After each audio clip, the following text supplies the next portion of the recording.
Salut la team, on se retrouve encore une fois ce soir pour une petite vidéo. Vous l'aurez vu dans le titre, on va parler un petit peu de trash talk.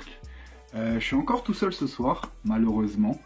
Vous gagnez pas au change en plus, j'ai envie de vous dire, vous le savez. Et on va pas perdre plus de temps, j'avais envie de revenir un petit peu avec vous sur le trash talk en MMA de manière générale, avec quelques petits exemples et ce que j'en pense moi. Le trash talking, les plus adeptes d'entre vous sauront ce que c'est. Pour ceux qui sont un petit peu moins à l'aise avec cette notion, si on prend la définition Wikipédia du classique, le trash talking, c'est le fait de en fait c'est du chambrage, ils définissent ça comme ça en français du chambrage ou une provocation verbale.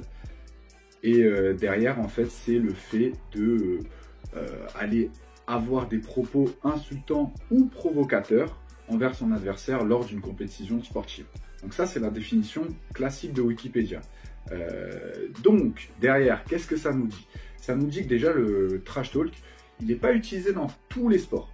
C'est-à-dire que, vu que c'est du chambrage, il y a beaucoup de sports où les ligues n'autorisent pas ça, en fait. Les règles n'autorisent pas d'aller chambrer son adversaire. Et on le voit de plus en plus dans certains sports comme en NBA, où le trash talk est en train de disparaître au fur et à mesure, parce qu'on essaie de lisser les choses, là où en MMA, en fait, ça tombe super bien. C'est-à-dire que c'est le sport qui permet d'avoir du trash talk.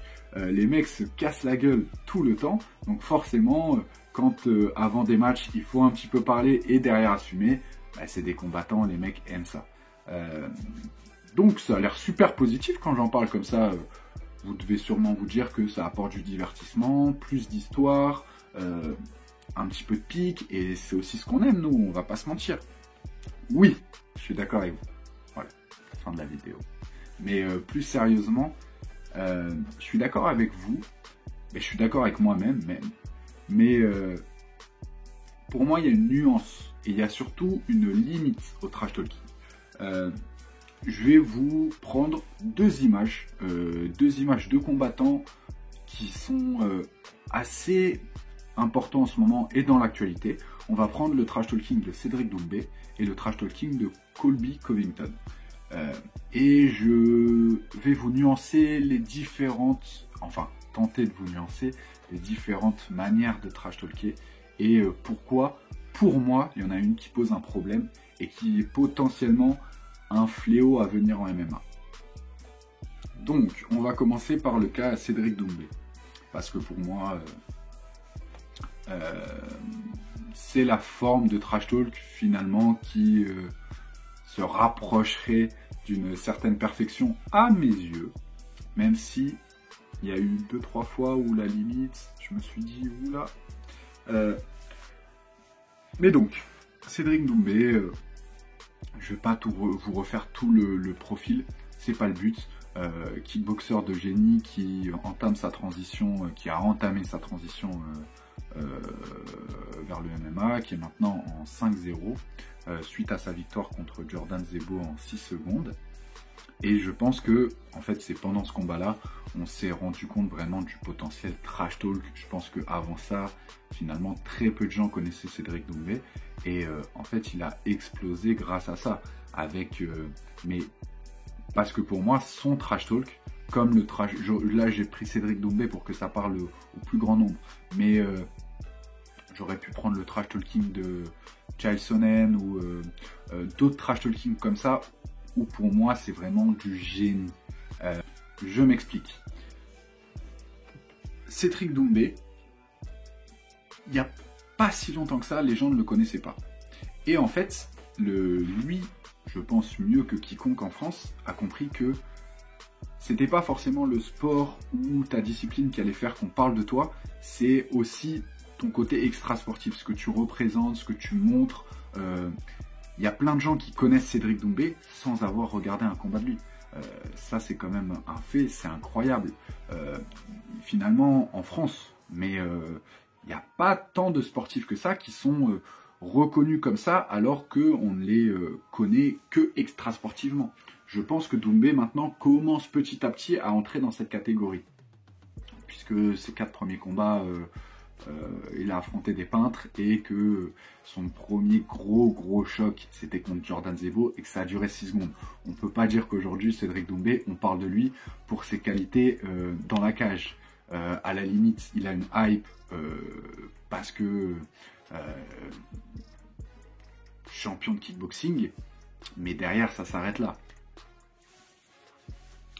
Et là où pour moi, il est très fort, c'est qu'il arrive sans jamais dépasser cette limite de non-respect. Après, bien sûr que la notion de respect, elle est très personnelle.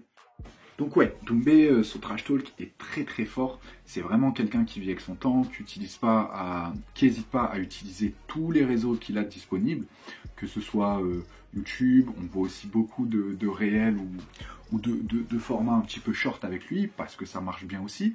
Et derrière, il fait aussi sa sponsor quand il ramène son matelas, qu'il le fait livrer dans la salle de Jordan Zebo. C'est au MMA Factory, c'est des petites choses comme ça, mais c'est super intelligent. Quand il fait crier avant toute la salle, Jordan, t'es mort. Alors, c'est là où moi, j'ai un petit peu eu du mal pendant le combat, mais ça, encore une fois, c'est très personnel. Je pense que la majorité d'entre vous, ça ne les a pas dérangés. J'ai un petit peu du mal quand tu as un jeune comme ça en MMA. Jordan Zebo, c'est 23 ans hein, au moment du combat. Qui rentre dans une cage face à un vétéran, même si c'était pas un vétéran de MMA, ça reste, et qui soit français dans une arène française et qu'il se fasse huer. J'ai un petit peu par des Français, je suppose, parce que de toute façon les deux combattants sont français. À limite qu'on fasse sur ce côté Jordan t'es mort, etc. Ok, mais après quand on en arrive à huer un mec juste pour sucer la queue de son adversaire, excusez-moi l'expression, mais les mecs qui font ça, j'ai très peu d'empathie pour vous, parce que faut pas oublier que le mec, c'est un jeune qui rentre dans une cage contre un adversaire, tout le monde attend qu'il se fasse coucher, ce n'est pas Doumbé qui dépasse cette frontière-là. Et après le combat, mais rien à dire. Le mec va lui parler. Je crois qu'à l'époque, ça avait été dit ce qui s'était dit entre les deux, mais en gros, c'était un message plutôt positif en disant, écoute, voilà, t'es jeune, t'arrêtes pas là, moi je suis plus fort que toi, mais tu vas continuer. Et ça, c'était un truc que je trouvais plutôt pas mal. Je pense qu'on a fini sur Doumbé. Maintenant, on va passer au côté moins drôle, peut-être pour vous, parce que je risque de m'énerver, mais moins drôle de la vidéo. On va passer du coup au côté obscur du trash. Ouh là là. Vous voyez les gars, j'en bégaye. J'en bégaye rien qu'en en parlant. Le côté obscur du trash talk. C'est tout de suite. On a vu des situations dans lesquelles le trash talk était pas problématique, même on va dire qu'il était vendeur. Parce qu'on va pas se mentir, je vous ai beaucoup parlé de Doumbé. J'ai pris cet exemple-là. Sans son trash talk, les gens n'auraient pas, et au moins Jordan Zebo aujourd'hui, il a un nom, c'est aussi grâce à l'impact et à l'influence médiatique que peut avoir Doumbé grâce à son trash talk. Une fois qu'on a dit ça, il y a des gens pour moi qui ont poussé ce vice à l'extrême. Et je voulais vous parler de Colby Covington, parce qu'il se tape ce week-end contre Leon Edwards et que ça va être un match assez sympa. On vous fera peut-être une petite preview si ça vous intéresse, dites-le dans les commentaires. Vous connaissez la procédure habituelle, n'hésitez pas à mettre un like, à partager, à nous dire en commentaire comment on pourrait améliorer certaines choses.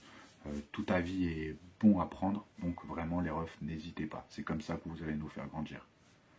Une fois que ça c'est dit, Colby Covington, mon petit Colby. Que je pourrais ranger dans la catégorie aussi McGregor.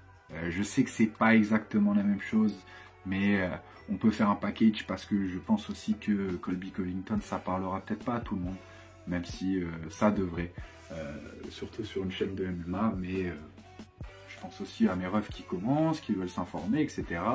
Donc, on va prendre ces deux combattants-là pour vous imaginer un petit peu mes propos.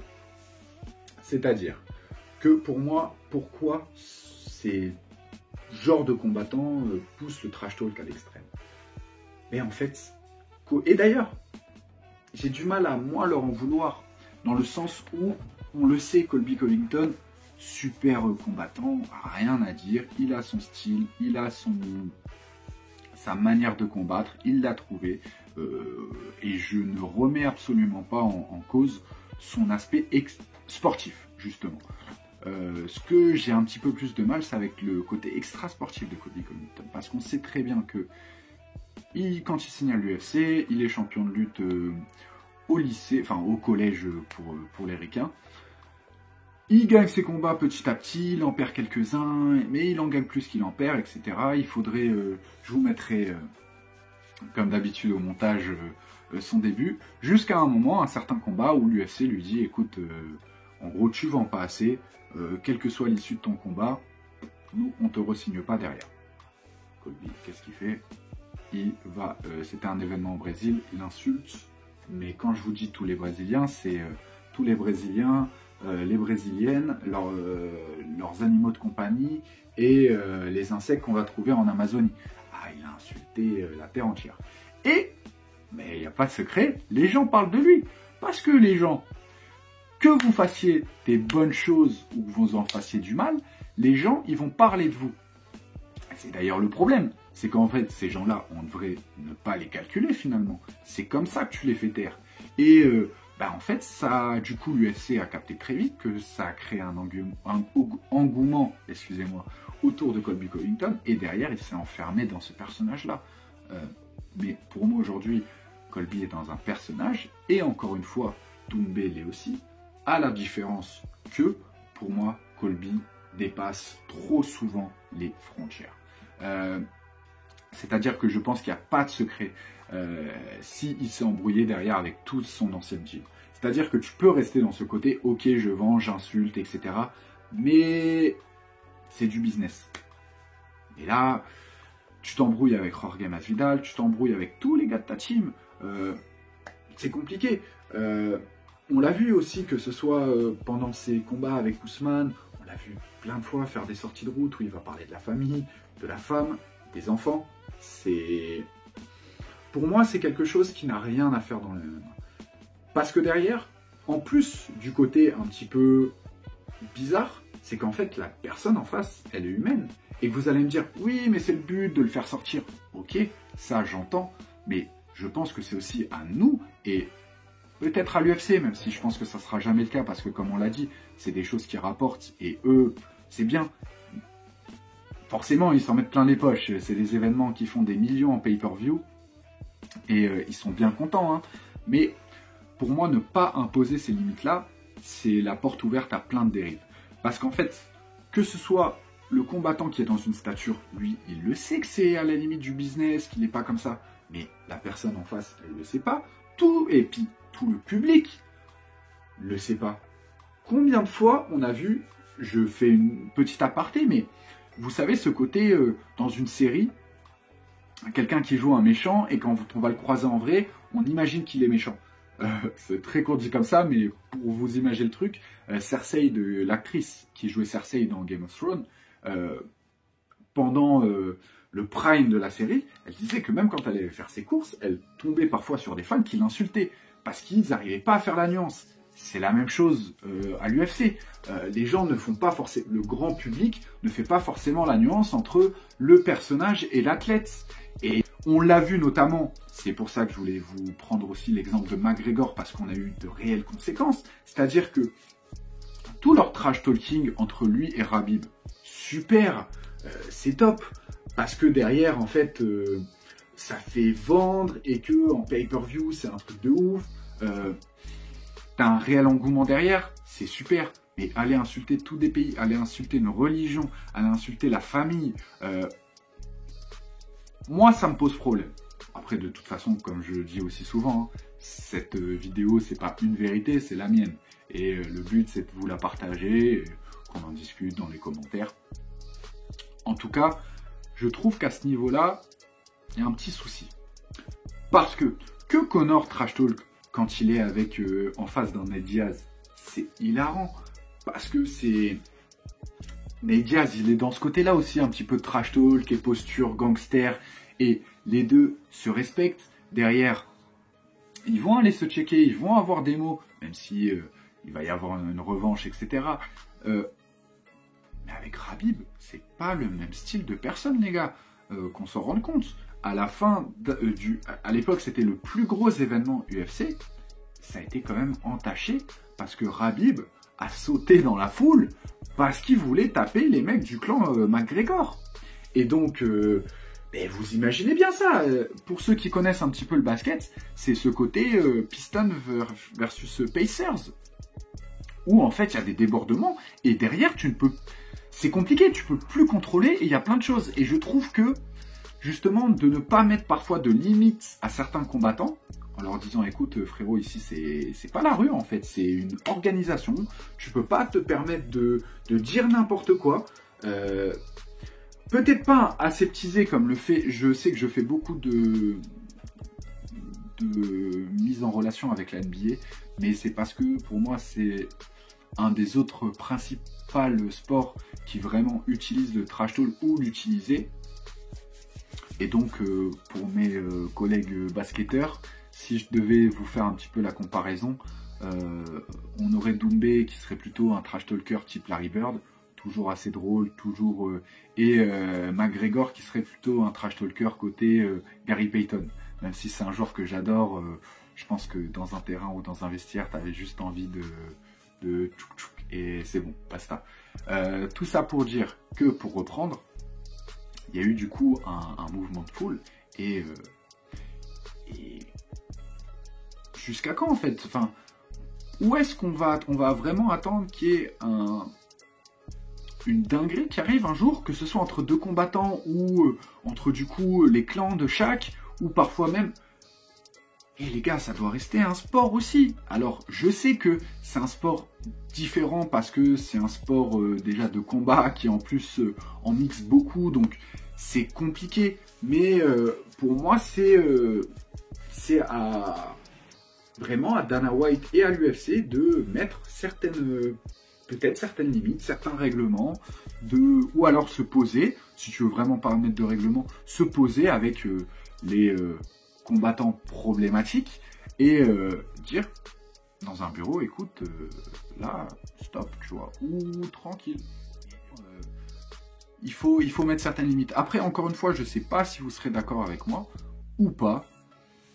Je pense que c'est une bonne question et n'hésitez pas à donner un petit peu vos avis en commentaire et si aussi vous avez des réponses à tout ça. Parce que finalement, je vous expose un petit peu le problème, mais à part dire réglementer ça ou faire au cas par cas, j'apporte pas vraiment de réelles suites. Après, n'hésitez pas à vous dire. Si c'est un sujet qui vous intéresse, on pourra aussi faire une suite, notamment avec Yann, parce que lui, je sais qu'il est un petit peu plus attaché au trash talking, et ça pourrait être sympa d'en parler tous les deux, et puis avec vous, bien sûr, comme d'habitude. En tout cas, je pense qu'on a fait un petit peu le tour. Si je voulais conclure, je vous dirais juste que le trash talking, c'est super. Je suis un fervent défenseur de trash talk. Je trouve que ça donne ce genre de truc en plus quand tu vas provoquer ton adversaire et que derrière, soit en fait tu vas avoir l'ascendant parce qu'il ne peut pas répondre, ou alors tu vas te prendre un karma et derrière lui va avoir l'ascendant. Parce qu'il y a ça aussi, il y a aussi des trash talkers de réponse. En tout cas, je pense qu'il faut quand même mettre certaines barrières au trash talk. Ne pas autoriser l'inautorisable. Ne pas accepter l'inacceptable. Vous aurez capté un petit peu le délire où je vais en venir. Mais encore une fois, Dieu merci, c'est pas à moi de trouver les réponses. Je laisse mon frérot Dana White, peut-être vous le croiserez en commentaire, répondre à tout ça. Les gars, je vous souhaite une super soirée. Comme d'habitude, prenez soin de vous et à bientôt pour une nouvelle vidéo.